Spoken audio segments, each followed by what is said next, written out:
morning. My name is Pickens. I'm about to give you a demonstrative speech on how to get insulin injections. First, I would like you to meet my audience. Hi.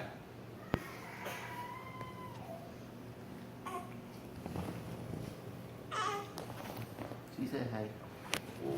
Now that you have met my audience, I would like to begin with my demonstrative speech on giving insulin injections. A lot of people are diagnosed with diabetes every day.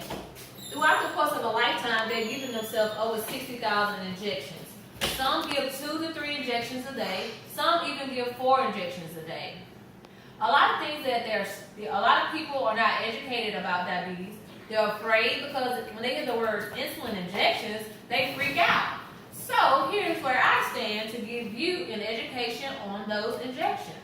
The first thing I would like to provide you with is the insulin site injections.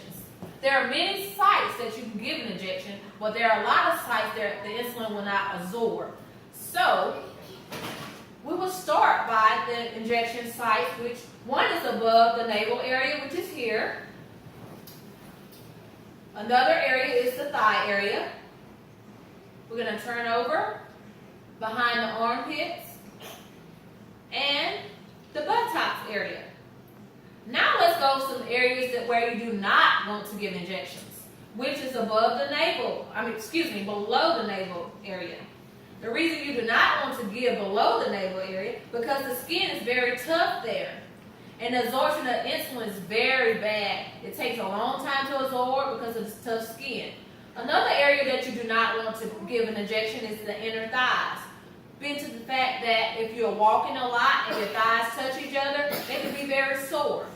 So those 2 areas in particular are not good areas where you will give good absorption areas or due to the areas being sore. The fastest absorption area is above the navel.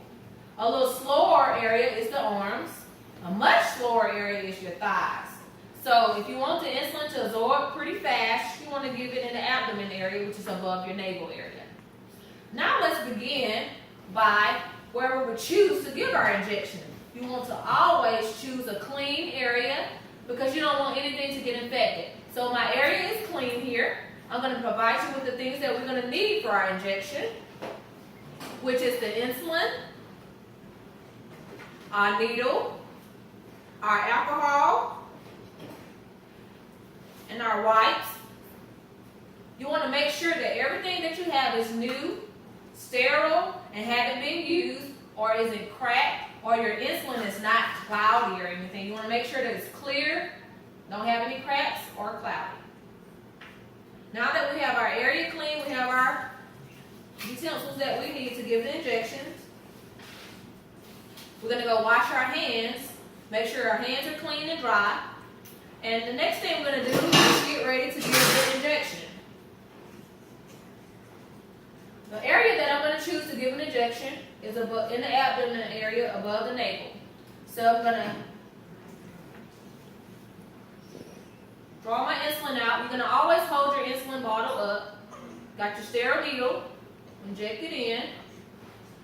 I'm going to say that the doctor had me on maybe 2 units of insulin.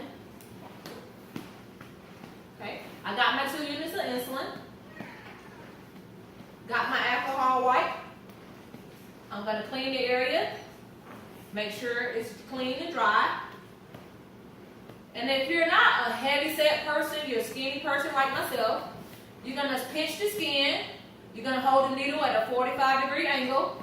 And you're going to go in with the needle. And you're going to inject the insulin inside the body. Once you inject the insulin in, some people hold the needle there for 5 seconds to make sure that the insulin gets absorbed properly. Some don't, but it just depends on you and the size you are. So now that I have given the injection, the next thing that we're going to do is some people panic because like, well, what am I going to do with this thing after I'm done with it? I can't throw it in the regular trash, which you don't want to do that because you want to prevent puncturing somebody or puncturing yourself maybe. So, and especially if you're helping someone else give injections, you don't want to inject yourself with their needle because you don't ever know what they may have.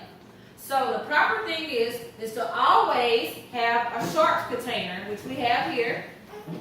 You don't ever want to recap a needle because you can puncture yourself. So you're just going to throw that needle inside that sharps container. Once it's filled up, there are proper locations where you can go to dispose of those. Some people take them to their doctor's office to get rid of.